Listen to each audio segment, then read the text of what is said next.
ഒരു വലിയ വമ്പന്മാർ ഷെയ്ഖ് അബുൽ ഹസൻ ഷാദിലി, അദ്ദേഹത്തിൻ്റെ ഖലീഫയും പ്രതിനിധിയുമായി അദ്ദേഹത്തിൻ്റെ ഏറ്റവും വലിയ വക്താവായി മാറിയ സയ്യിദ് അഹമ്മദ് അബുൽ അബ്ബാസുൽ മുർസി എന്ന ഈ മഹാന്മാരൊക്കെയും വഫാത്തായത് ഇതുപോലെ ദുൽഖഅദ മാസത്തിലാണ്.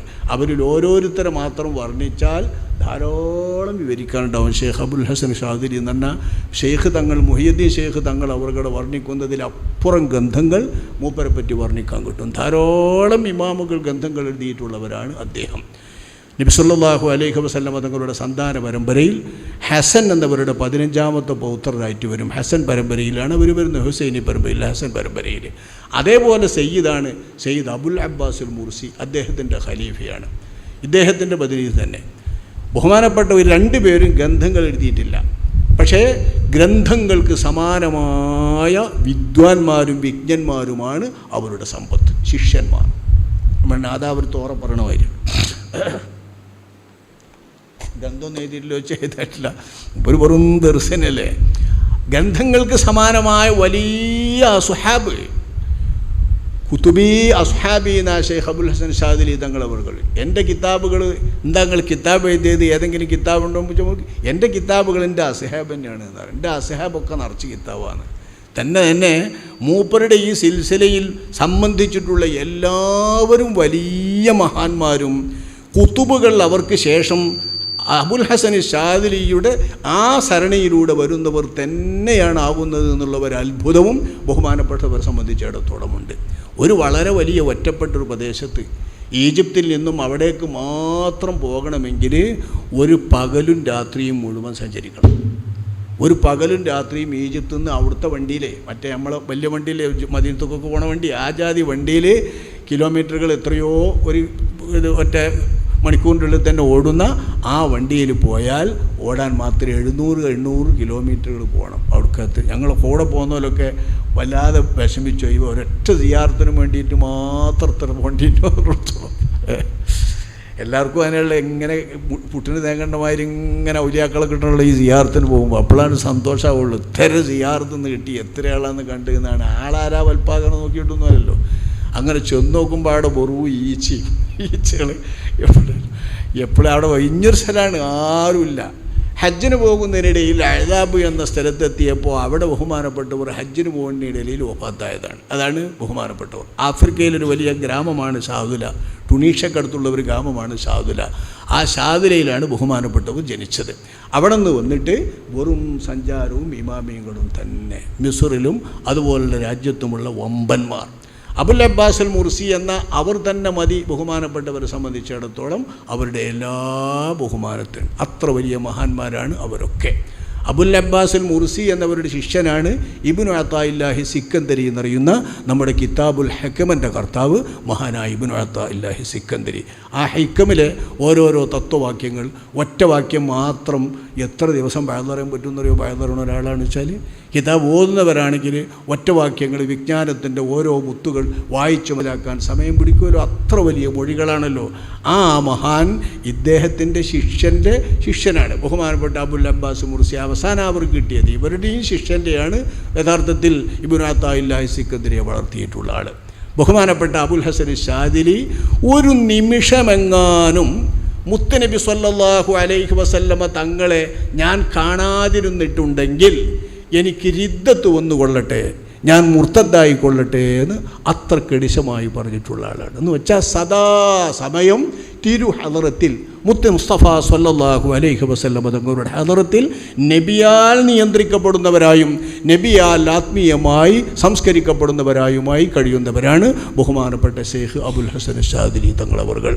അവരുടെ വിജ്ഞാനവും അറിവും തിരിയണമെങ്കിൽ അവരുടെ പ്രാർത്ഥനാവാക്യങ്ങളായിട്ടുള്ള പ്രത്യേകമായി ക്രോഡീകരിക്കപ്പെട്ടവ മാത്രം നോക്കിയാൽ മതി. ഹിസ്ബുൽ ബർറ്, ഹിസ്ബുൽ ബഹറ്, ഹിസ്ബുൽ നസ്ർ, ഹിസ്ബുൽ ഇഖ്ഫ, ഹിസ്ബുൽ മഖ്ഫി, ഹിസ്ബുൽ നസ്ർ, ഹിസ്ബുൽ മുദാഫ തുടങ്ങി അനേകം ഹിസ്ബുകൾ. വളരെ വലിയ തരത്തിലുള്ള വലിയ വലിയ തത്വജ്ഞാനങ്ങളായ ആളുകൾ നോക്കിയാൽ ധാരാളം ആശയങ്ങൾ മനസ്സിലാക്കാൻ പറ്റുന്ന മഹാവാക്യങ്ങൾ. ആ വലിയ പണ്ഡിതനാണ് സയ്യിദും ഷെയ്ഖുമായ ഷെയ്ഖ് അബുൽ ഹസൻ ഷാദിലി തങ്ങളവറുകൾ. അവരുടെ ശിഷ്യൻ ഇസ്കന്ദരിയയിൽ വഫാത്തായി കിടക്കുന്ന, മറുപെട്ട് കിടക്കുന്ന അവിടുത്തെ ഇസ്കന്ദരിയയിലെ സയ്യിദ് അബുൽ അബ്ബാസുൽ മുർസിയുടെ ശിഷ്യന്മാരാണ് ഇമാം ബൂസീരി, ഇബ്നു അത്തായില്ലാഹി സിക്കന്ദരി, ഇമാം ബൂസിരിയും ഇസ്കന്ദരിയിൽ അബുൽ അബ്ബാസ് മുർസിയും അപ്പുറത്ത് പുറത്താണ് കിടക്കുന്നത്. അവിടെയും പടി കിടക്കും. വെല്ലളി പുത്തമ്പള്ളി, നമ്മുടെ വെല്ലളി മുത്തമ്പള്ളി നിൽക്കണ മാതിരിയാണ് രണ്ടാളും ഖബർ. ഒരാൾ കേന്ദ്രം ഇവിടെ, അതിൻ്റെ അപ്പുറത്ത് അവരുടെ തന്നെ കഴിയാറ്. ഈ അബുൽ അബ്ബാസ് മുർസി എന്നെ പരിചയപ്പെടുത്താൻ ഒറ്റ കഥ മാത്രം പറയട്ടെ. അദ്ദേഹം ഒരിക്കൽ ശൈത്യകാലത്തുണ്ടാക്കുന്ന ഒരു പലഹാരമുണ്ട്, അസീദ, ഇറച്ചി പലഹാരമാണ്. ഈ ഇറച്ചി പലഹാരം മൂപ്പര് നിർദ്ദേശിച്ചിട്ട് ഉഷ്ണകാലത്ത് ഉണ്ടാക്കുകയാണ്. വലിയ ഉഷ്ണകാലത്ത് മൂപ്പര് നിർദ്ദേശിച്ചിട്ട് ഇസ്കന്ദരയിൽ വലിയൊരു ഇറച്ചി പലഹാരം അസീദ ഉണ്ടാക്കുകയാണ്. അപ്പോൾ എല്ലാവരും ചോദിച്ചു, എന്താ അത് ഈ ഉഷ്ണകാലത്ത് ഈ സാധനം? ഇത് എല്ലാവരും ശൈത്യകാലത്ത് ഉണ്ടാക്കല്. കർക്കിടത്ത് കുടിച്ച കഞ്ഞി ഉണ്ടാവുമല്ലോ ചിലത്, കർക്കിടത്ത് കുടിച്ച കഞ്ഞി, അതേമാതിരത്തെ ഒരു സാധനമാണിത് ഇറച്ചി പലഹാരം. ഈ പലഹാരം നമ്മൾ ഉണ്ടാക്കൽ ശൈത്യകാലത്താണല്ലോ, എന്താ ഉഷ്ണകാലത്ത്? അപ്പോൾ മൂപ്പര് പറഞ്ഞ്, ആഫ്രിക്കയിൽ അബിസീനിയയിൽ യാക്കൂത്ത് എന്ന് പറയുന്ന ഒരാൾ ജനിച്ചിട്ടുണ്ട്. ആ യാക്കൂത്ത് എന്ന് പറയുന്ന ആളുടെ ജനനത്തിൻ്റെ പേരിലുള്ള സന്തോഷം രേഖപ്പെടുത്തുന്ന ഭക്ഷണമാണിത്. ജനിച്ചാൽ ഒരു ഭക്ഷണം കൊടുക്കലുണ്ടല്ലോ, പിറവി നമ്മൾ മുട്ടായി കൊടുക്കുമല്ലോ, അതിനുള്ള ഭക്ഷണമാണ് ഇത്. ഈ ഭക്ഷണം അദ്ദേഹത്തിൻ്റെ പേര് യാക്കൂത്ത് എന്നാണ്. അലക്സാണ്ട്രിയയിൽ ഇരുന്നിട്ട് മൂപ്പര് പറയാണ് അബിസീനിയയിലുള്ള ഹബിഷയിൽ ജനിച്ചിട്ടുള്ള യാക്കൂത്തിനെ, ആ യാക്കൂത്ത് ഇവിടെ വരും, നിങ്ങളുടെ കൂടെ ജീവിക്കും, അദ്ദേഹം നിങ്ങളുടെ കൂട്ടത്തിൽ ഒരാളായി നിൽക്കും എന്ന് അന്ന് അദ്ദേഹം ശിഷ്യന്മാരോട് പറയാണ്. ആ മഹാനാണ് യാക്കൂത്തുൽ അർശി. യാക്കൂത്തുൽ അർശി എന്ന പേരിൽ അറിയപ്പെട്ട മഹാൻ. അർശി എന്ന് അദ്ദേഹം പറയുന്നത് അദ്ദേഹത്തിൻ്റെ മനസ്സും ഹൃദയവും എപ്പോഴും അർശിൻ്റെ ചുവട്ടിലാണ്, തടി മാത്രമേ അദ്ദേഹം സഞ്ചരിക്കുന്നുള്ളൂ എന്നതുകൊണ്ടാണ് അദ്ദേഹത്തെ യാക്കൂത്തുൽ അർശി എന്ന്. അർശിൻ്റെ ചുവട്ടിൽ മാത്രം, രാജാതിരാജൻ്റെ അർശെന്ന മഹാഗോളത്തിൻ്റെ, അതല്ല ഖുർആനിൽ പറഞ്ഞിട്ടുള്ള ഗോളാണല്ലോ, ആ ഗോളത്തിൻ്റെ ചുവട്ടിൽ മാത്രം അധികാരത്തിൻ്റെ അള്ളാഹുവിൻ്റെ സിംഹാസനത്തിങ്കിൽ മാത്രം നിന്ന് അള്ളാഹു തആലാനെ ഹൃദയത്തിൽ ഏറ്റി, നെഞ്ചിലേറ്റി എപ്പോഴും അള്ളാഹുവിൻ്റെ തിരുഹദറത്തിൽ നിൽക്കുന്നവരാണ് മഹാനായ യാക്കൂത്തുൽ അർശി എന്നവർ. ആ യാക്കൂത്തുൽ അർശിയുടെ ജനനത്തിൻ്റെ നാളിൽ ശിഷ്യന്മാർക്ക് വിവരം കൊടുത്ത്, പഞ്ചാര കൊടുത്ത്, സന്തോഷം കൊടുത്ത്, അസീത കൊടുത്ത അദ്ദേഹം യാക്കൂത്തുൽ അർശി വരുമെന്നും നിങ്ങളുടെ കൂടെ നിൽക്കുമെന്നും പറഞ്ഞ മാതിരി ഇസ്കേൻഡ്രിയയിൽ വന്ന് അലക്സാന്ദ്രിയയിൽ മൂപ്പരോട് കൂടെ താമസിച്ച് അവിടെ മൂപ്പരെ ചാരത്തിൻ്റെ യാക്കൂത്തുൽ അർശി അന്ത്യവിശ്രമം കൊള്ളുന്നത്. രണ്ടാളെയും അലക്സാണ്ട്രിയയിൽ പോയാൽ സിയാറത്ത് ചെയ്യാൻ കഴിയും. അള്ളാഹു അവരെയൊക്കെ സിയാറത്ത് ചെയ്തത് ആത്മീയമായി അവരുള്ള അടുപ്പത്തിൻ്റെ വസീലായി അള്ളാഹു താല കബൂലാക്കുമാറാവട്ടെ. അവരുള്ള അടുപ്പം അള്ളാഹു താല നമുക്ക് സമ്മാനിക്കുമാറാവട്ടെ. ആ അബുൽ അബ്ബാസുൽ മുർസി എന്നവർ ജന്തുലോകത്തും എല്ലായിടത്തും അധികാരമുള്ള മഹാന്മാരാണ്. ഇത് കുത്തുബ് എന്നൊക്കെ പറഞ്ഞാൽ അതാണ്, നമ്മളിങ്ങനെ കേൾക്കണ മാതിരി അതാണ് ഇതാണ് എന്ന് പറഞ്ഞ് രാത്രിയിൽ കുറേ വടായി വിടണേ അതെല്ലാം ഇപ്പോൾ ഈ പറയുന്നതൊന്നും. ഇവരൊക്കെ കുത്തുബുകളാണ്. അവരുടെയൊക്കെ കുത്തുബ് എന്നതിൻ്റെ അധികാരമാണ് ഈ കാണുന്നത്. പറവകളിൽ, ജന്തുക്കളിൽ, കരയിൽ, കടലിൽ, അവിടെയൊക്കെ അധികാരത്തിൻ്റെ വാഴ്ച അവർ നടത്തും. ബഹുമാനപ്പെട്ടവർ അതീഖ് മിസ്രിൽ, അതായത് ഓൾഡ് മിസ്രിലേക്ക് വരികയാണ് അലക്സാണ്ട്രിയയിൽ നിന്ന് ഓൾഡ് മിസ്രിലേക്ക് വരണമെങ്കിൽ ഒരു 500 കിലോമീറ്ററോളം ഉണ്ടാവും, 400ഓളം കിലോമീറ്റർ ഉണ്ട്. അതായത് ഇവിടുന്ന് രാവിലെ പുറപ്പെട്ടാൽ വൈകുന്നേരം അലക്സാണ്ട്രിയ എത്തും, ആജാതി വലിയ ബസ്സിന് പോയാൽ. ആ അലക്സാണ്ട്രിയയിൽ നിന്ന് ബഹുമാനപ്പെട്ടവർ വരികയാണ് എവിടേക്ക്? ഓൾഡ് മിസ്രിലേക്ക്. എന്താ വെച്ചാൽ ശിഷ്യന്മാരൊക്കെ കൂടി കുത്തിരിക്കുമ്പോൾ ഒരു ചെറിയ മേടപ്രാവ് ബഹുമാനപ്പെട്ടവരുടെ മുമ്പിൽ നിൽക്കുകയാണ്. ആ പ്രാവ് മൂപ്പരുടെ എരുത്ത് വന്ന് മൂപ്പരുടെ ചുമലിൽ കയറി കണ്ട് മൂപ്പരെ കാതിലെന്തോ സംസാരിച്ചു. അപ്പോൾ മൂപ്പർ അതിനോട് പറയാ, ഞാൻ ഈ കൂട്ടത്തിൽപ്പെട്ട എൻ്റെ ആരെങ്കിലും ഒരു പ്രതിനിധിനെ വിടാം എൻ്റെ കൂടെ, എൻ്റെ കാര്യം ഞാൻ ശരിയാക്കി തരാമെന്ന് പറയാണ്. അപ്പോൾ ഇത് ഒന്നുകൂടി കാതിനോട് അടുപ്പിച്ചിട്ട് എന്തോ പറയാണ്. അപ്പോൾ മൂപ്പർ പറയണേ, ഈ മേടപ്രാവ് പറയും, നിങ്ങൾ എന്നെ വേണം, എനിക്ക് നിങ്ങൾ എന്നെ പോരണം, നിങ്ങൾ എന്നെ രക്ഷപ്പെടുത്തണമെന്നാണ്. എന്നാൽ ആവട്ടെ എന്ന് പറഞ്ഞ് ഒരു കോവർ കഴുത വരുത്തി, ആ കോവർ കഴുത, നമ്മൾ ബസ്സിലാപ്പി സഞ്ചരിക്കുന്നത്, ഈ പറയുന്ന ബസ്സിൻ്റെ സമയമാണ് ഈ പറയുന്നത്, ആ സ്ഥലത്തിരുന്ന് കോവർ കഴുതയുടെ പുറത്ത് കയറിയിട്ട് മൂപ്പർ ഓൾഡ് മിസ്രിൽ വന്ന് ജാമിഅ അംറ്, അതായത് അംറുൽ-ലാസ് എന്നവരാണ് ഫാത്തിഹ് മിസ്ർ.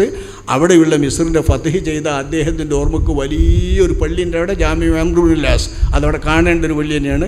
ആ പള്ളിയിൽ വന്നിട്ട് അവിടുത്തെ മുഅദ്ദിനെ വിളിക്കാനാണ് ഓർഡർ ചെയ്യുന്നത് അദ്ദേഹം.